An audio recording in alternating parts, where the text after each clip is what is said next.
Why?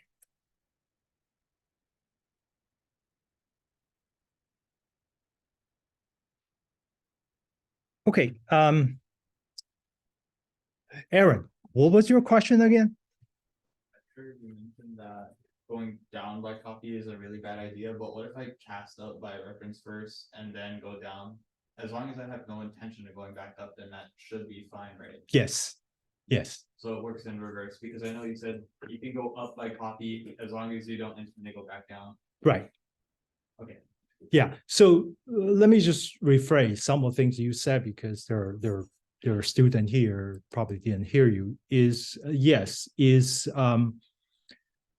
definitely okay for go up either by copy or reference. If you do copy and then as long as you don't try to go down without knowing what you're doing, then you're doing fine. Yeah. And with reference, you can go up, go down because it's there. Yeah. Does that answer your question or Yeah. do you have a follow-up? Yeah. So we can pass down with copy. No, you cannot cast down with copy. You can go up using copy, but when you go down, it has to be reference. So we can go up with pointer and copy and go down. Up with pointer, copy, and reference, and go down with only Go down with reference and pointer, reference and not copy. I mean, intuitively, so let me rephrase what Jonathan and what Aaron was saying earlier. So when go up, the mechanism, you can use either reference, pointer, or copy. That's no problem because you're essentially shrinking the information. When you go up, that means you only focus on a particular part of the original object. So you have a bigger one, you shrink to small, then there's no problem. But when you go down, that means you want to retrieve something that's not available at the up, at the base class. So the thing is that unless you are going up with a reference and pointer, because a reference pointer still have the original, those missing component in the address space. So when you go down, it makes sense for you to match what you have already there. But when you did a copy to go up, you already kind of take that part, make a clone, and then put it in somewhere else. But then you lost that connection with the remaining part when you go up. And therefore, when you do copy, you shouldn't try to go down. Okay, so that's the general rule. But let me finish the other one. The other issue is about compiler. Compiler will not allow you to cast down, means you cast from a base class to a derived class using the casting as the copy, using as the original type, not as a reference. So that's why when you go down, the compiler won't even allow you to cast down with copy. It has to be reference or pointer you can cast down. Okay. Kevin, not Kevin, Aaron, you're Kevin. Yeah, Aaron. Oh no, it's kind of related, but I didn't realize there was a compiler error because if you go up by reference, then nothing changes, right? Right. But then if you go down, the compiler won't let you. You go down with a copy, the compiler won't allow you. So if you go up by copy, the compiler definitely will let you go, will not generate an error. I forgot whether it will generate a warning. Depending on how many the level of a warning you want your compiler to produce. This is something which I didn't talk about in the class, is that with G++ or GCC compiler, with GCC compiler, you can turn on say how much warning you want to generate. I think G++ by default, it will generate all sorts of warning. Yeah. Okay. Aaron, you have a follow-up question on that? No. Okay. Yes, please. It's separate, but like it seems Henson, right? Yeah. Okay. Whenever you call by value, there's always to me it seems like there's no reason why you would ever want to call a copy, because it seems like you can only go one way and you can't go back. So in what situation would you not use reference or by pointer?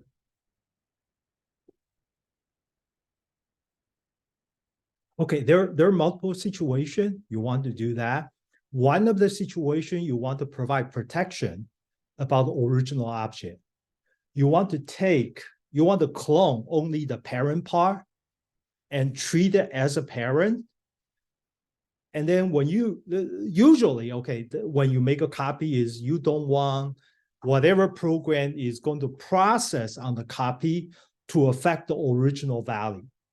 So if I have an object, I keep my whatever things, you can update the copy, but that will not change the reference. So it's really the programming, whether you want to make a change to the original copy or you just want to do something with a copy and throw it away. So that is a one normal situation. You want to have that. The other normal situation, interestingly, is related to the virtual function. So the thing is that I sometimes want to call virtual function, and sometimes I want to kind of override that mechanism to call the how do I say that, the base class version of the function under certain situation. I have a two-way to do it is directly explicitly cast. But the thing is that I don't know when I'm going to call because I might call later. So when I make a copy of the parent, that guarantee for any future reference to this copy, it will call the parent version. It won't call the child version because of virtual. That's kind of two most common case that we would like to use copy instead of reference. Okay. For like moving up and down, so we can move up and down by reference without compiler error. Is that? Yeah, you can move up and down without. In general, you won't have trouble move up and down with both compiler error and runtime error. And then you move up and down by copy both, then the copy error. Okay, if you move up, copy, move down by reference, it won't cause compiler Because error. we're still linked to the copy that we made. No, it's not. When you move up with copy, the original one is already gone because you make copy. So you can push down with a reference. Yeah.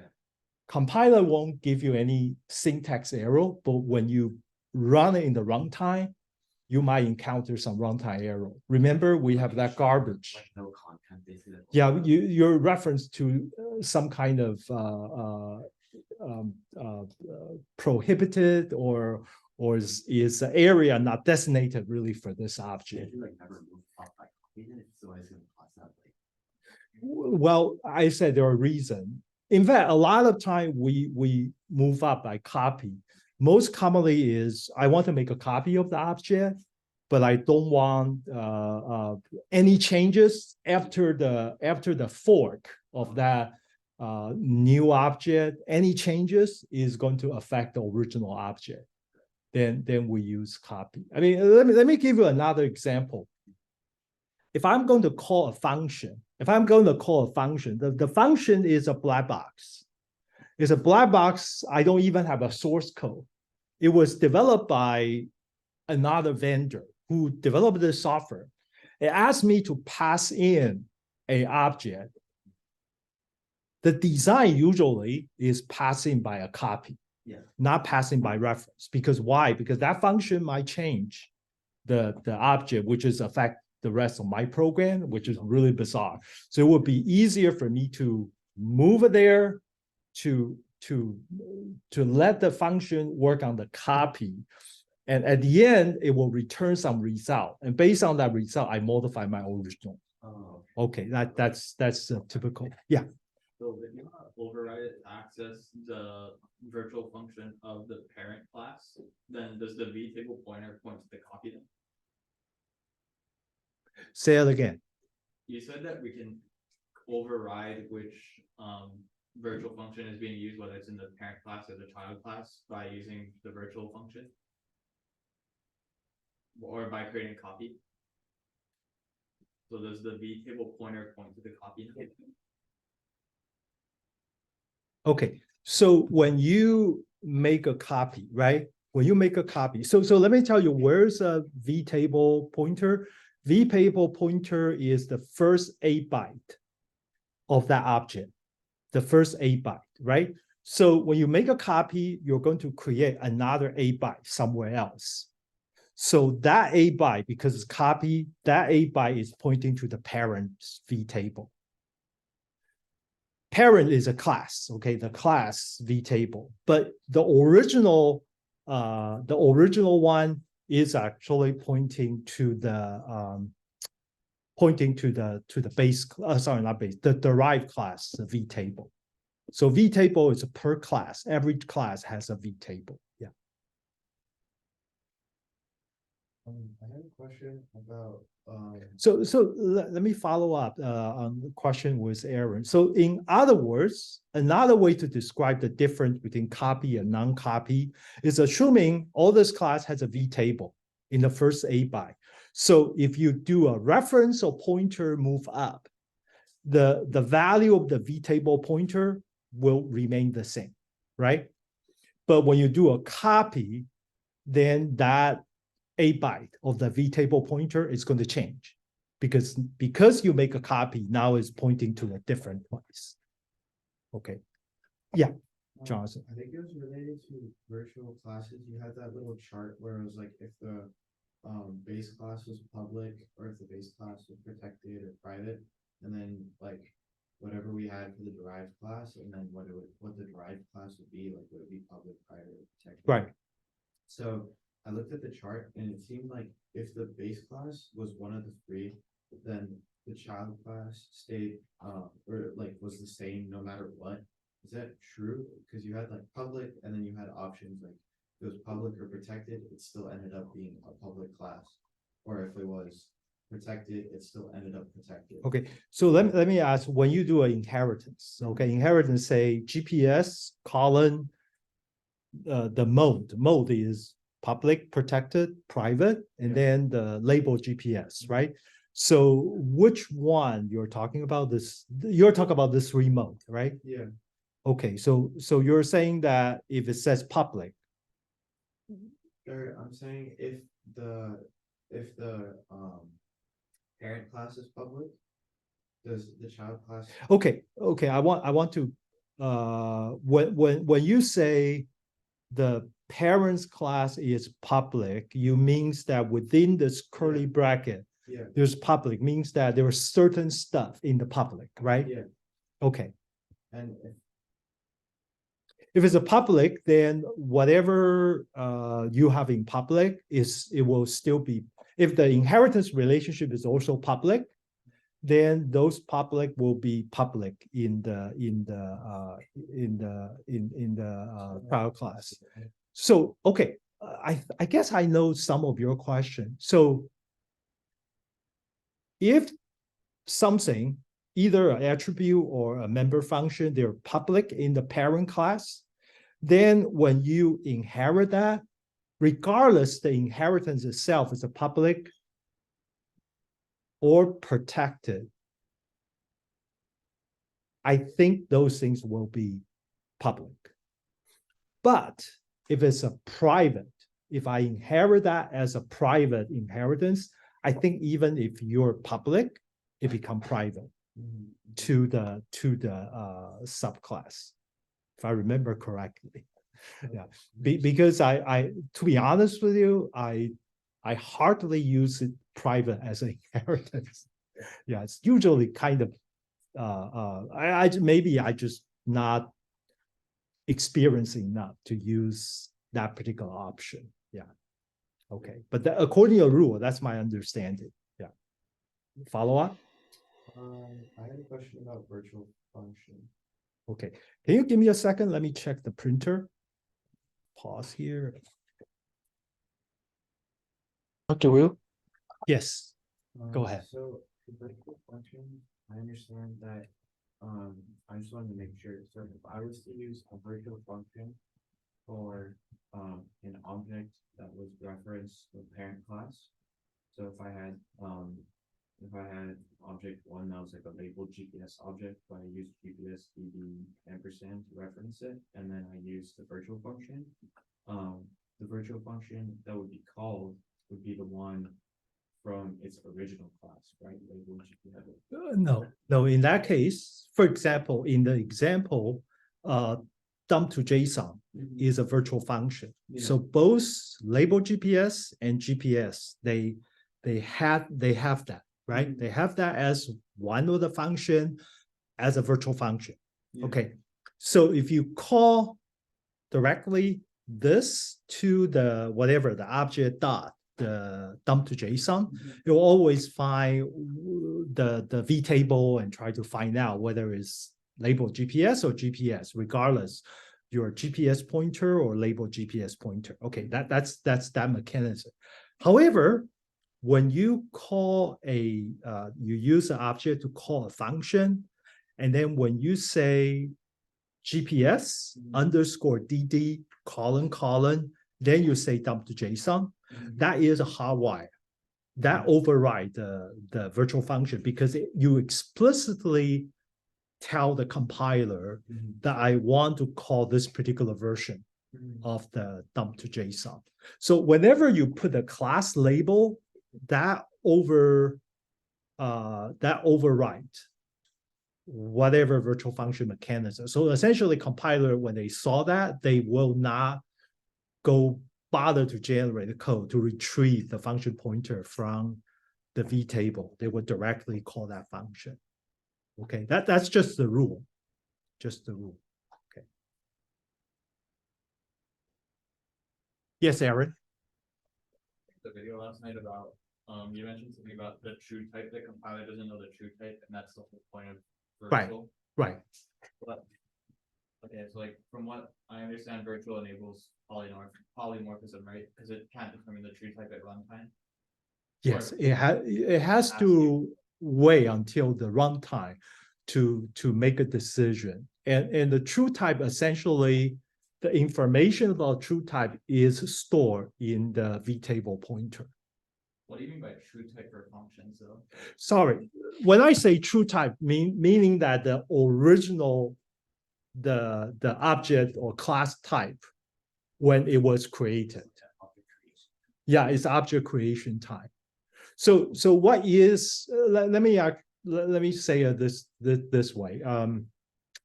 This is a little bit different from a real world scenario because when we're born, we as a person, right? Okay, but object oriented is different from the biological in this sense. I just realized. So it means that when an object that was originally created, it must be created an object as, say, a student, or an object created as a person, or an object created as a employee. Okay, for example. So assuming we have the inheritance relationship that the student is a person, the employee is a person, right? So when I say the true type or the original type means that the particular circle, the class in the inheritance hierarchy, that you use that one to create this object. That's the true type I was talking about. Does that make sense? Meaning that if you create a student object, then the true type is a student object. At that time, when the object was created, the V table pointer was set to pointing to the class students V table. So the thing is that particular V table value will not be set until the object was created. At that moment, that's called object creation time. Does that answer your question somewhat? So just to clarify, it can go from person to student and employee if it's virtual, right? And if it's not, then it might be just set at the student already during the, What do you mean student? like you mentioned, it's like a tree. So it starts from the person and it can branch into student and employee. So you're saying that if I make it virtual, then when I run it, whether that person becomes a student or employee is determined at runtime? Is that what you're trying to say? Yes, whether that person is a student or employee is going to be determined at runtime. The compiler, well, let me put it this way: is that let me try to clarify because I still sense there is some missing small stuff that in your description.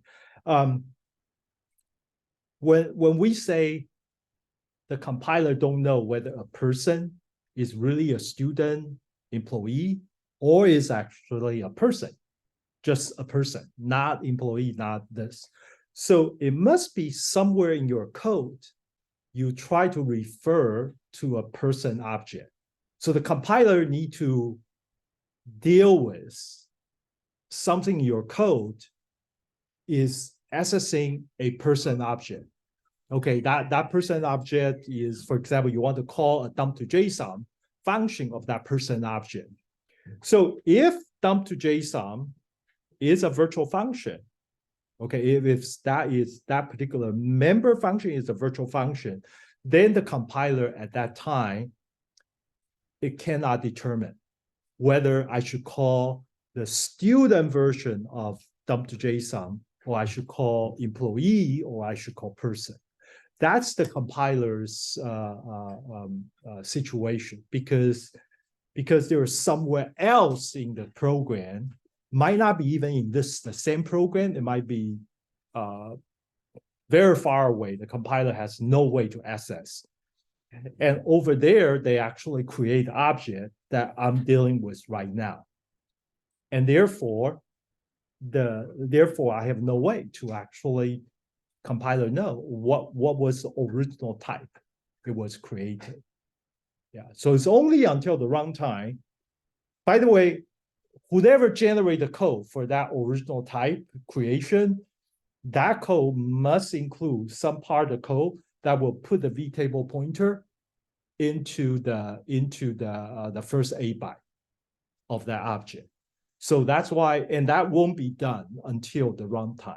That's how so then the compiler, how does the compiler need to generate code? At this moment, I try to access the object as a person object. I will first retrieve that particular 8 byte. That's actually only the compiler don't know the type, but the compiler can generate code such that at runtime you can figure out.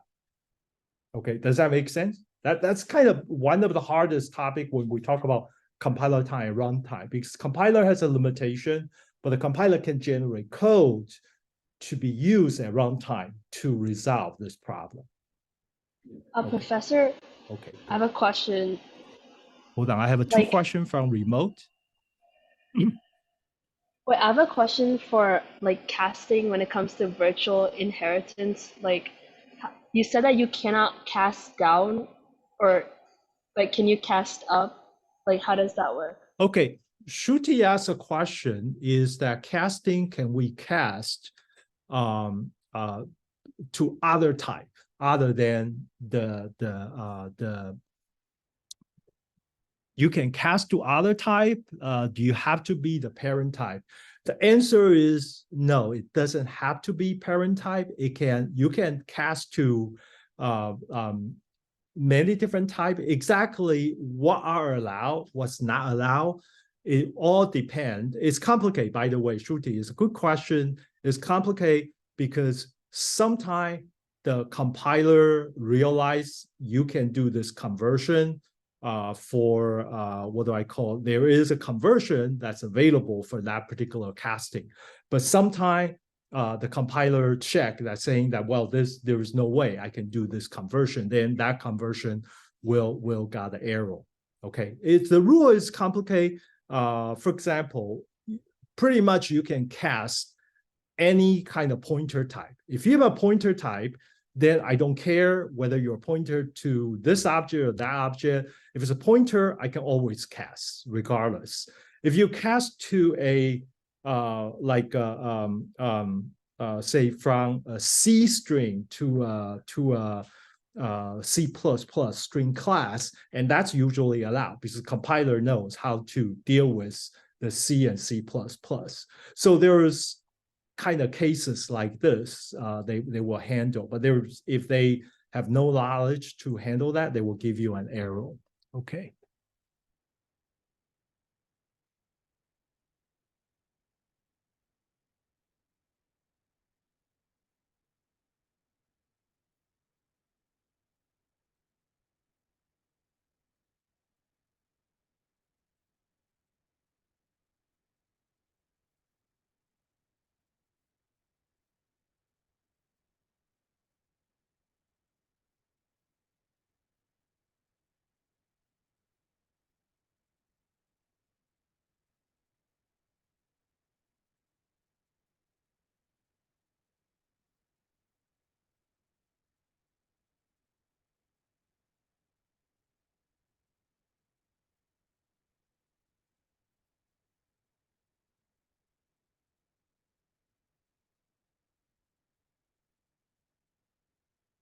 Okay, any other question from the?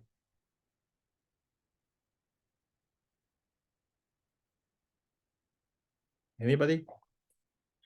Wait, yeah, I have another question. I'm not sure if Yeah. you can hear me. Oh my god, you can't hear me. For the hexadecimal stuff that you showed in one of the lectures, Mm-hmm. you showed that they're all separated by 8 bytes, but then it says 10 or something and 16 or something or something along the lines of that. What does it mean that why is it or?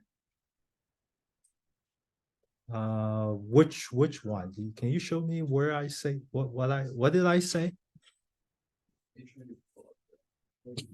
It's this thing. What the label? Oh, I see. I see. Okay. I'm just basically to tell you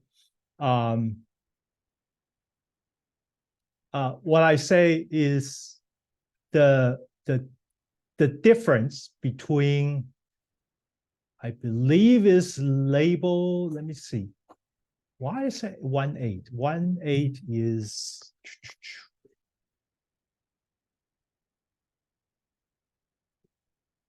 oh, okay, okay. I think I know. So I'm saying that is from the beginning of the object, which is the object is a force line, to the first line, which is a label. The distance between those two are 24 in decimal and 1.8 in hexadecimal. That's what I'm saying. That's why I said 1.8.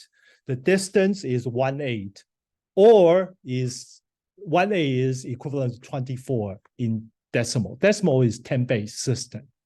So normally when we talk about like the how many bytes, we say 24 byte distance or 28 byte, because 8 byte is fine. 8 byte is work for both decimal and the hexadecimal. But 24 is usually we want to specify we mean decimal. Okay, it's a little bit confused in when we deal with a pointer or address in C or C++, usually we use hexadecimal. Thank you. Use hexadecimal to represent the address, because hexadecimal is very nice to represent the information about the address. But when we talk about offset, means the distance between two addresses, usually most cases people just use decimal. But we usually add 24 byte. We say 24, that means you already imply it's decimal. But some is very unnatural for me to say 1.8 hexadecimal byte or something like that. It's unnatural. So, but however, in terms of computation, the offset, decimal is easier for me to calculate the distance. That's why I usually, when I calculate the distance, I use hexadecimal. But then I convert it to decimal when I want to say it to other people. Okay, does that explain why you see that there? That situation, would you expect both, or would you just be fine with if we said 8 bytes? Well, as long as you don't, you have a way to clarify whatever you're saying. Okay, if it's if the question asks you to say the offset, you want to say 24 byte, that's fine. But if you want to say 1.8, you better add the 0x. Usually the notation is that if you add the 0x, whatever string after that is hexadecimal representation. Okay. You have a question? Any other question? Yes, please. So with virtual inheritance, I was a little confused because we're only doing it in the instance of single inheritance, right? Right. But I thought virtual inheritance was used when two instances of a base class are created. So in order to fix that, you use virtual inheritance. So how does virtual inheritance work with single inheritance relationship? Okay. So okay. Great question. I'm actually going to show you the how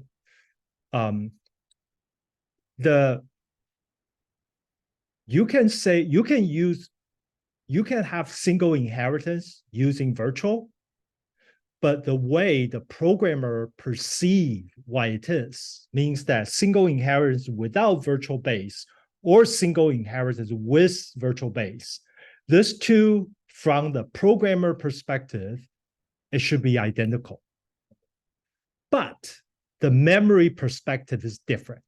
The memory map, that how you allocate the memory, where's that 8 byte, what's the location of each of the component, they're different, which I haven't got a chance to show you, but I'm going to show you when we talk about multiple inheritance.